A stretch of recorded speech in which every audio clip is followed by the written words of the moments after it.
What was that third one that you said? Something about toxic masculinity, Beth. Can you just say that one again?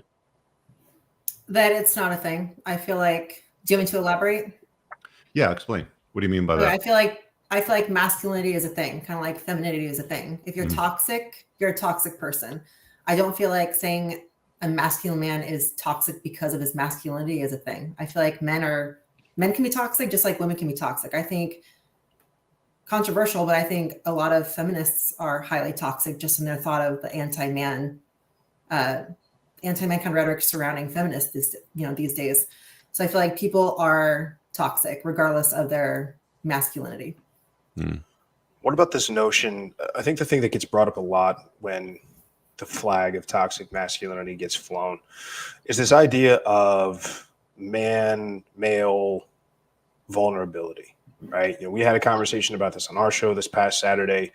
There seems to be this ever increasing pressure on men to open up their feelings and make sure they're crying on their woman's shoulder and going to therapy and that sort of thing. I mean, and any sort of advice to the contrary is toxic masculinity. What is all the ladies on the panel's thought about vulnerability in men? Is it necessary? Is it a turnoff to you? Or what does that mean to you?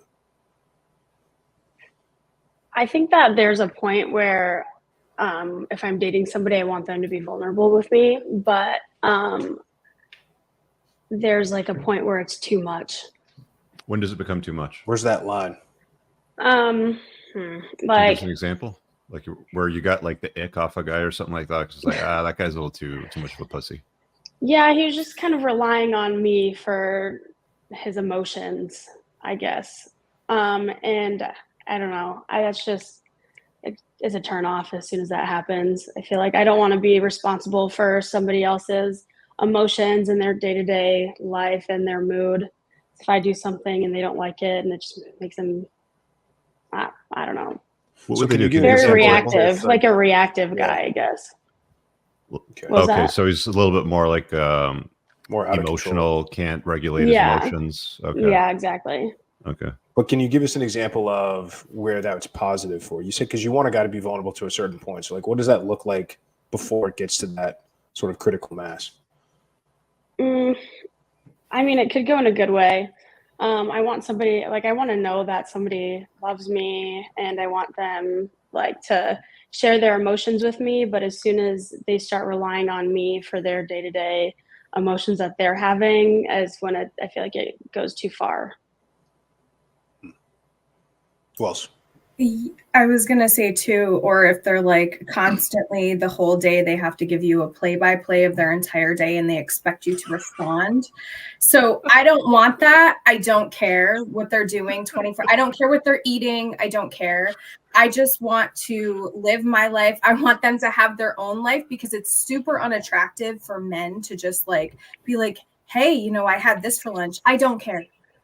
Exactly. I'm laughing because I used to do that in my 20s and it was probably the stupidest shit that I ever, it's embarrassing for me to raise my hand and be like, hey, I used to do that gay shit. But yeah, you want to say less, guys. Like you have 2 ears and a mouth, use them in that ratio for fuck's sakes. And, only speak when you actually have something to say that's actually interesting to a chick, that's captivating, that demonstrates your resourcefulness, that your social network is cool. But like what you had for lunch or what you did at work today, they don't want to hear it. They really don't. What's interesting about that point that Chrissy brings up is that there's also conventional wisdom, or there's a lot of this advice parroted by women saying, I want to know what you're doing all the time. I want to know that you care. I want to know that you're thinking about me. I want reassurance. But then as soon as that happens, they get the Yeah. Like I don't need to.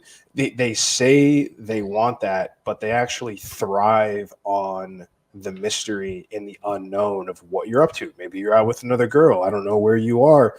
Maybe he's doing this. Oh, I better text him, right? As opposed to, So that's what's so interesting, because you hear this a lot from women that say, no, I love a guy that's texting me and me only all the time. Mm-hmm. And then it happens and they're like, holy shit. Until it gets annoying and they're turned off. Yeah. I really hope you guys enjoyed that clip. If you want to watch the full length podcast, you can find that over here, that clip's from. If you're newer to the channel, make sure you hit subscribe over here and pin down below in the top comment. You'll find a bunch of useful links to my website, my supplement line, books, and a bunch of other stuff.